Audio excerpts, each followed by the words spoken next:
అంటే ఏ టైంలో మీట్ అయినప్పుడు ప్రెగ్నెన్సీ అవకాశాలు ఎక్కువగా ఉంటాయి.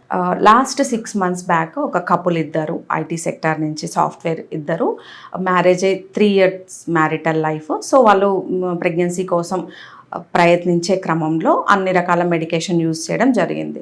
సో ఎక్కువగా హార్మోన్ పిల్స్ తీసుకోవడం వల్ల వచ్చే సైడ్ ఎఫెక్ట్స్ కూడా వాళ్ళు ఫేస్ చేసి ఐయుఐ ప్రయత్నాలు కూడా కృత్రిమ పద్ధతులు కూడా ఒక 2 లేదా 3 సైకిల్స్ వాళ్ళు ప్రయత్నించి లాస్ట్ ఆప్షన్ ఐవీఎఫ్కి ప్రిపేర్ అవ్వడం జరిగింది. సో ఒక వేరే పేషెంట్ ద్వారా హోమియోపతిలో ఇటువంటి ఫర్టిలిటీకి అవకాశాలు ఎక్కువగా, న్యాచురల్ పద్ధతిలోనే ఈ ప్రెగ్నెన్సీ వచ్చే అవకాశం ఉంటుంది అని వాళ్ళు ఇన్వెస్టిగేట్ చేసి డాక్టర్ కేర్ హోమియోపతికి నా దగ్గరికి రావడం జరిగింది. సో వాళ్ళ యొక్క రిపోర్ట్స్ చూసుకున్నట్లయితే మెయిల్ సైడ్ నుంచి చూస్తే count and motility everything is okay, ఒక ప్రెగ్నెన్సీకి సరిపోయినంతగా ఉంది. సో తనకు జనరల్ కౌన్సిలింగ్ అండ్ కౌంట్ పడిపోకుండా తీసుకోవాల్సిన మినిమం జాగ్రత్తలు గైడ్ చేయడం జరిగింది. ఎక్సెస్ స్మోకింగ్ చేసిన, ఎక్కువ ఆల్కహాల్ కంటెంట్ రెగ్యులర్గా తీసుకున్నా కూడా కౌంట్ అనేది కొంత రిస్క్ లోనే అవకాశం ఉంటుంది.